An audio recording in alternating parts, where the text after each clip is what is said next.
Ayan, hello po. Magandang umaga, magandang gabi kung nasan man panig tayo ng mundo ha. Ngayon po ay Sunday na. Anong araw na ngayon? 21 po ng Hunyo, 2026. Happy Sunday po sa lahat ha. God bless po sa lahat. Ayan. Ito, tingnan natin kaninong reading itong makukuha natin ngayong umagang ito. Pwedeng ito po ay sa kanya, pwedeng sa'yo, pwedeng kung kanino man. Take only what resonates pa rin ha. Okay, sa unang card, meron tayong Three of Cups, and we also have here the Queen of Pentacles. Okay po. Ayan, tingnan natin ha, kung kanino ito. Take only what resonates ha. Okay po. Ayan.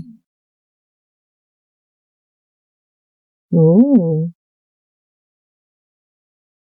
Ayan. Tignan pa natin. Okay po, ayan. At meron tayong Four of Pentacles, and we also have here the Seven of Pentacles. Okay. Check pa natin. Meron tayong Four of Swords. Then we have here the Tower.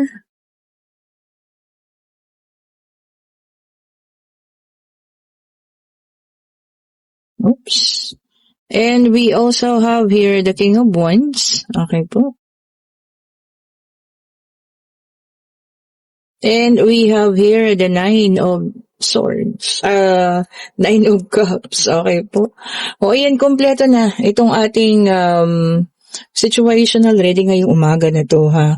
Alam mo, may grupo dito, no? Ayan, no? Three of Cups. Ayan. Grupo yan ng mga tao, no? Na talagang kapag ka dumarating ka, pwedeng sa trabaho, ha?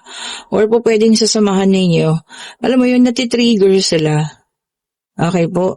Hindi ko alam kung ano yung dala-dala mo. Kung bakit, alam mo yan, parang nagiging talaga nagmamaasim yung mga ugali nitong mga to. Ayan ha, tahimik ka lang naman. O, diba?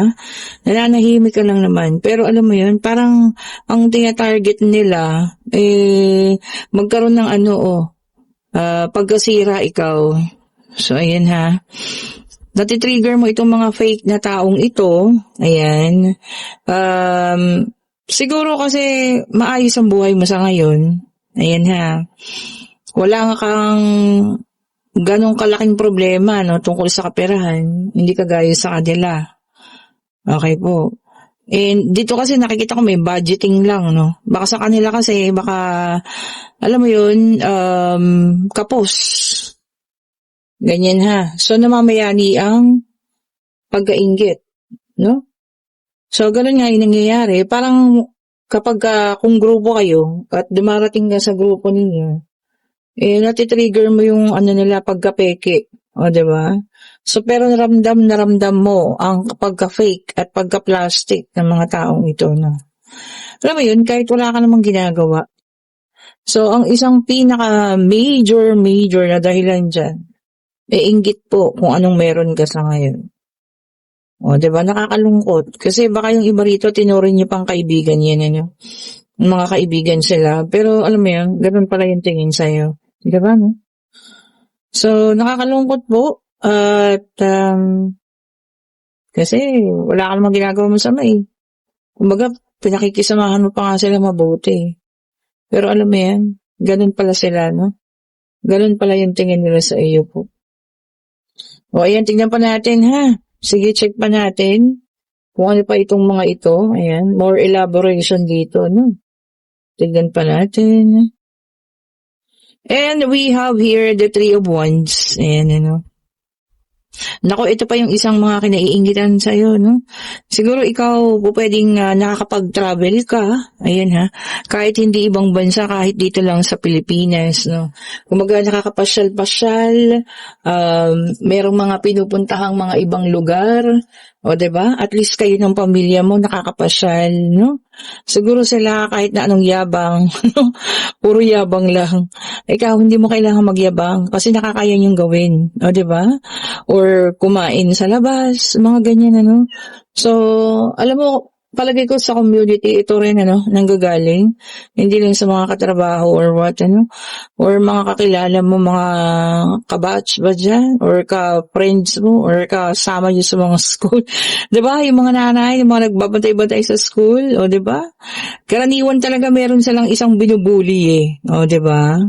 Yun yung mga swangit, 'di ba? And we have here the Wheel of Fortune. Ayun. Kasi siguro nagbago rin, ang kapalaran. O, 'di ba? Hindi na katulad before. So, siguro yun din, ang isang iniinggit nila sa'yo, no? Ang laki ng pagbabago sa buhay, hindi na kagaya dati. O, 'di ba? Yun lang talaga. O, ito pa. See? So, mas marami pang paparating. Sabi nga rito, no? This is a solid abundance. Yun ha. So, marami pa pong paparating para sa'yo. Yun lang, Ang ginawa mo lang pagpapakabuti na kahit kapikian na yung pinapakita sa'yo, at least ikaw, mabuti kang tao, inside out. No, di ba? Eh sila, pagkaharap ka lang, saka mabait. And we have here the Knight of Pentacles. Ayan, patience, no? Habaan mo pa raw yung pasensya mo. Ayan. Kasi matagal pa bago magkaroon ng realization yung mga taong yan, ha? Okay po, habaan niyo pa raw po ang inyong pasensya. Ayan, tignan pa natin. And we have here the Empress. Ayan. Ayun pa isang pinagchichismisan sa'yo, no? Siguro gumaganda ka ngayon. Ayan, focus sa sarili. Nagpapaganda. O, diba? O may dalang number 3. O kung ang dami ng espekulasyong nangyayari dyan. Kala mo. Hindi lang mga kung ano-ano yan, ha? Marami ng espekulasyon yan. Mag-ayos ka lang ng konti. Marami ng espekulasyon yan.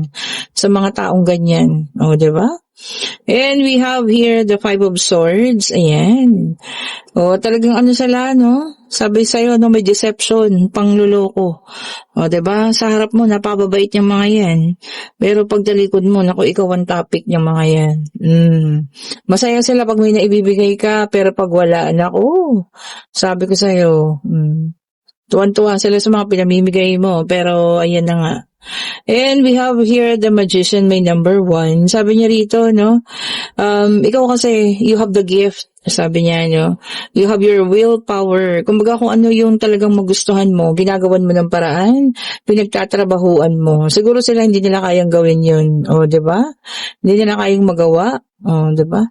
Wala silang diskarte. And we have here the King of Cups. Ayan. Sabi niya rito, no, be matured. Ayan. Wag mo silang patulan. Hayaan mo sila. So, may dalang number 1, ha. 3, 10, and 1 ang ating mga numero. O, ayan, ha. Tama. May mga ganun tao kasi hindi pinapatulan yan. Diba? Lalo mong inisin. O, diba? Alam mo yun, yung pagpapakabuti sa kanila, lalong maaasar yung mga yan. Kasi, nagiging salbahin niyo sila, pero maging mabait ka pa rin. O, diba? Maging mabait, pero huwag kang papayag na ikaw yung masaktan nila, ha? Ibang usapan na yun. O, diba naman? O, be kind, sabi nga, maging maawain pa rin. Ito na ang pangatlong deck of cards natin. Tingnan natin. Pwedeng sa'yo to, pwedeng kanya, pwedeng kung kanino man. Oops, ito dalawa agad. Ito munang nauna. And we have here the Four of Cups. Water sign. Merong matindi ang pagsisisi dito, ha? Pwedeng ex-person ninyo, pwedeng nakasakit sa inyo, pwedeng kamag-anak, na nagkaroon kayo ng alitan, antindi ng pagsisisi niya. We have here the Justice, air sign. Ayan, Gemini, Libra, and Aquarius. Okay po. Sabi niya rito, batas. Oh. Meron talagang, alam mo yun, talagang may papatawan ng batas. Kung ano yung ginawa, 'di ba? Na talagang kung ikaw yung may pagkakamali, merong papataw na parusa sa'yo. Batas yan. 'di ba? Kaya sa trabaho man yan, o kung ano man, 'di ba? Kung may pagkakamali, talagang meron at merong consequences o parusa. 'Di ba? And we have here the Queen of Swords, air sign ulit, Gemini, Libra, and Aquarius. Ayan po, no? Sabi niya rito, ha, trust. Ayan, pagtitiwala. Pero ilan naman sa inyo, may magbibigay pa ng pagtitiwala, baka another second chances, ayan. Talagang ganun. May mga taong sobrang magmahal, 'di ba? At kaya magpatiwala pa ulit, 'di ba? Magbigay ng tiwala. And we have here the Page of Cups, water sign. So, meron tayong dalawang air, dalawang water. Ayan. Sabi niya rito ha, may mga mensaheng paparating, information, pakasuriin, baka mamaya peke naman. O, tingnan ninyo ha, ang mga mensahe at information na paparating sa inyo. Huwag basta-basta maniniwala kung walang basehan, no? At kung email man yan, huwag kayong basta-basta mag-click ng link kung ano man yan ha. Kasi baka mamaya, alam nyo na, hindi dapat, at hindi naman tama. Bala, scam na yun. Di ba po? Ingat ha. And we have here the Three of Cups, water sign, Cancer, Scorpio, and Pisces. Happiness. Happiness para sa lahat. Di ba? Yun ang masaya. Kasiyahan lamang. Di ba? Pagiging masaya ha. Happiness para sa lahat po. And we also have here the Three of Swords, air sign, Gemini, Libra, and Aquarius. Ito masakit, For some of you, makakaranas ng heartbreak. Baka maghihiwalay na, ganyan, Alam niyo, may mga rason naman yan. Hindi naman natin sila pwedeng i-judge. May rason, di ba? Kaya umabot na sa ganun. Di ba? Kung kanino mang kasalanan yan, hindi rin natin alam, di ba po, And we have here the Ace of Pentacles, naka-reverse, sayang, Earth sign, Taurus, Virgo, and Capricorn. Lost opportunity. Ayan, mapapalampas daw yung iba ha, yung oportunidad na paparating. Naku, sayang. Baka mamaya magandang oportunidad yun, di ba? Tapos binitawan, sayang. And we have here the Nine of Swords, Gemini, Libra, and Aquarius. Ayan. Worry, pag-aalala. Ano po yung bagay na tayo'y nag-aalala? Ipagpo sa Diyos dyan ha. Lalo na kung wala na tayong control at nag-aalala ka, ipagpo sa Diyos po. Wala namang mas magaling pa sa ating Panginoon.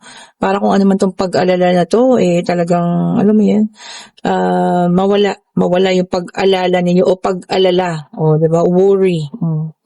Ayan, eto na. Kayo po yung magtanong na, Pag-ibig, pangyayari, financial, ayan. Take only what resonates pa rin ha. Divine Universe, anong sagot mo? Ayun na agad, sabi sa inyo, mabilis siya. And maaari po ang sagot. Ayan, maybe ha. And talaga naman, ang iba sa inyo, mabigat ang pagdedesisyong gagawin. Kung ano man yan. Basta iisipin lagi na para sa kabutihan yun. Diba? At makakabuti din para sa inyo po. Ayan, kung kayo nasa situational reading, na kahit gaano kabuti na pinapakita nyo sa mga galitan ng tao, pero natitrigger nyo pa rin yung pagkapeke nila. Lumalabas yung pagkapeke nila. Wala na tayong magagawa dyan. Ganyan na sila diba? Pero alam nyo yan, darating ang araw, magsisisi din yan. Lalo na kung puro kabutihan ang ipinamalas mo sa kanila. May isip din po nila yan, ha? So sa ngayon, hayaan nyo sila. Hanggat hindi ka sinasaktan ng physical, emotional, o kung ano man, hayaan nyo po sila. Okay po? Ayan, kung gusto nating reading, pa-like, pa-share, pa-subscribe, and hit the notification bell para lagi kayong updated sa mga bagong videos na nirelease natin. At sa mga nagagandahan nating bracelet, ayan, kayo po'y pumili na. Ayan. Salamat sa mga nag-order ha. Lunes po ang ating delivery. At sa mga gusto po ng ating private reading, kayo po'y mag-chat na. Nandiyan ang link sa comment section. Paki-click nyo lang yan para ako po'y inyong makausap. At mag-iwan kayo ng message sa messenger. Makikita ko po yan kahit naka-spam. Lagi kong tinitigyan yan. Okay po? Para ako inyong makausap ha. Thank you so much po ulit. Have a great evening, morning kung nasan man kayo. Happy Sunday. God bless po sa ating lahat. Bye-bye po sa inyo.